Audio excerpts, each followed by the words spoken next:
My name is Anjali Gulati. I'm a practicing psychologist at Faith Hospital, Chandigarh. तो आज हम बात करेंगे कैनबिस यूज डिसऑर्डर के बारे में।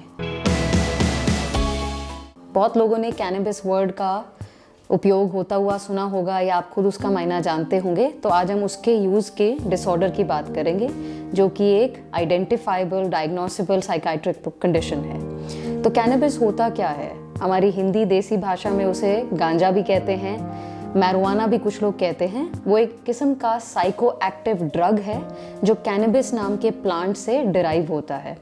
अब इसमें कुछ माइंड ऑल्टरिंग मतलब माइंड को चेंज करने वाले कुछ पदार्थ रहते हैं, जिसकी वजह से इसके इन्फ्लुएंसेस से माइंड ऑल्टरिंग इमोशंस या माइंड ऑल्टरिंग एक्सपीरियंसेस भी आते हैं। तो किस तरीके की या what are the forms of using and abusing cannabis?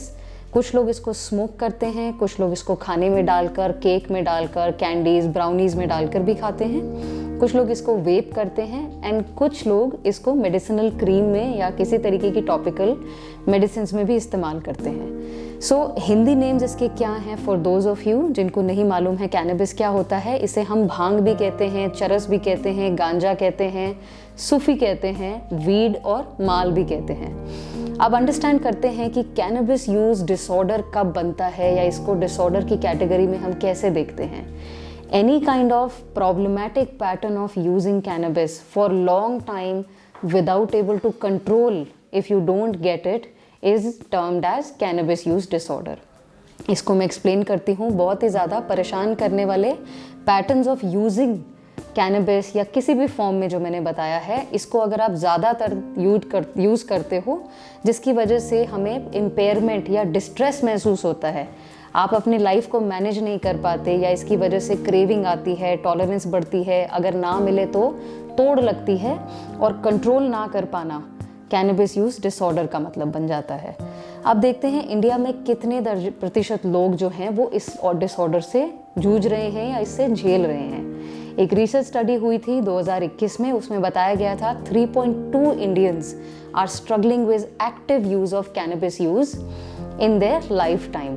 इसमें मेल्स की प्रेवलेंस ज़्यादा है, जो कि ज़्यादातर सब्सटेंस यूज डिसऑर्डर्स में देखा जाता है, लेकिन फीमेल्स भी कम इस्तेमाल नहीं करती हैं। जैसे अगर मेल्स का परसेंटेज जो 4.6 है, उसी के रेशो में फीमेल्स का परसेंटेज 1.2 है। अब बात करते हैं इसके किस तरीके के सिम्टम्स होते हैं। थोड़ी सिम्टम्स हमने डेफिनेशन में जाने हैं। अब देखते हैं इसमें increased tolerance to drug use होता है। इंक्रीज टॉलरेंस का मतलब है आपको सेम इफेक्ट लेने के लिए ड्रग का इस्तेमाल क्वांटिटी में बढ़ाना पड़ेगा। You will have to have more to get the same impact जिससे आपने शुरू किया था। विड्रॉल सिम्टम्स में आते हैं इसके, अगर आप नहीं लेते हैं, इंसोम्निया मतलब नींद खराब हो जाना, नींद ना आना, चिड़चिड़ापन होना, अपनी एपेटाइट खो देना, जिसमें हमारी भूख और जो प्यास है वो घट जाती है। फिर तीसरी चीज़ है इसको ढूंढने में या इसको प्रोक्योर करने में बहुत समय बिताना।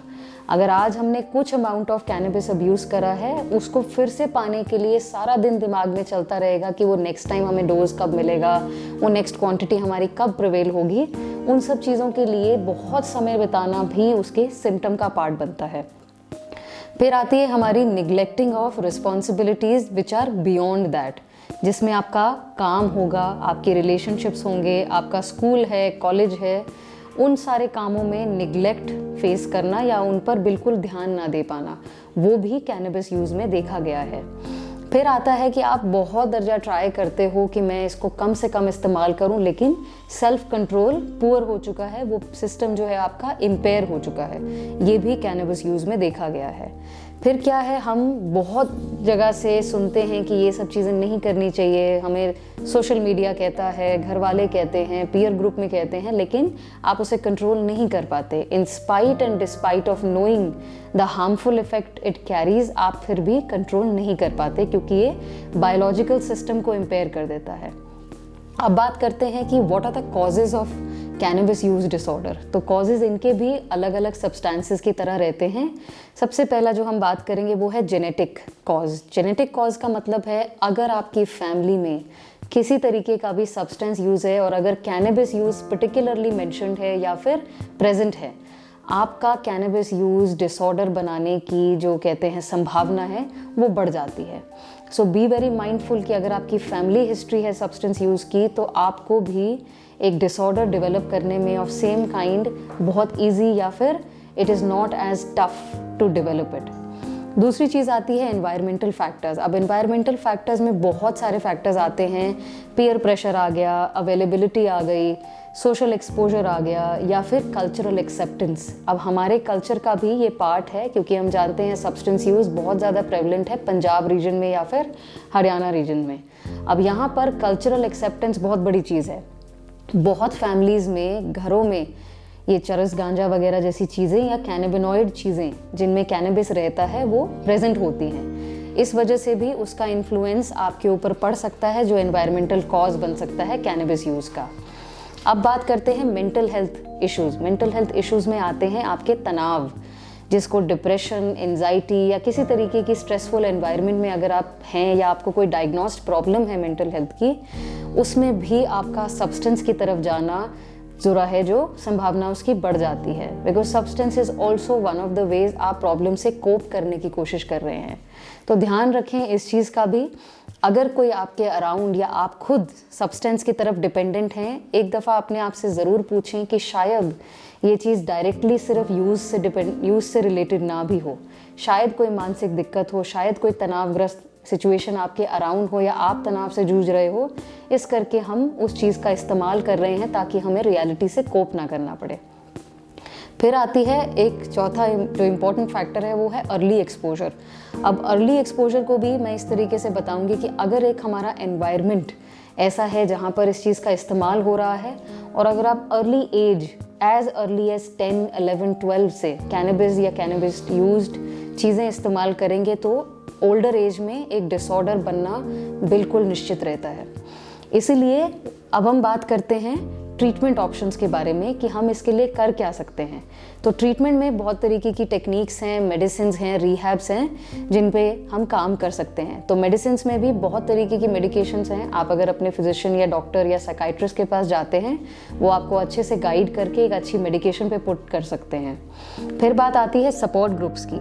अब सपोर्ट ग्रुप्स एक ऐसे ग्रुप सिस्टम है जहाँ पर बहुत लोग जो इस प्रॉब्लम से गुजर चुके हैं या इससे कोप कर चुके हैं, वो लोग आपको एक तरीके की मेंटरशिप दे सकते हैं, जो आपको इनकरेजमेंट दे सकता है to handle the situation better और similar to how they have handled. फिर बात आती है थेरेपी की, जिसे हम काउंसलिंग भी कहते हैं। थेरेपी और काउंसलिंग में बहुत सारी थेरेप्यूटिक टेक्निक्स हैं जिसका इस्तेमाल करके हम substance use of any kind treat कर सकते हैं, जिसके अंदर CBT कॉग्निटिव बिहेवियर थेरेपी आती है, और एक थेरेप्यूटिक टेक्निक जो मेजरली इसके लिए काम करती है वो है मोटिवेशनल एनहांसमेंट थेरेपी।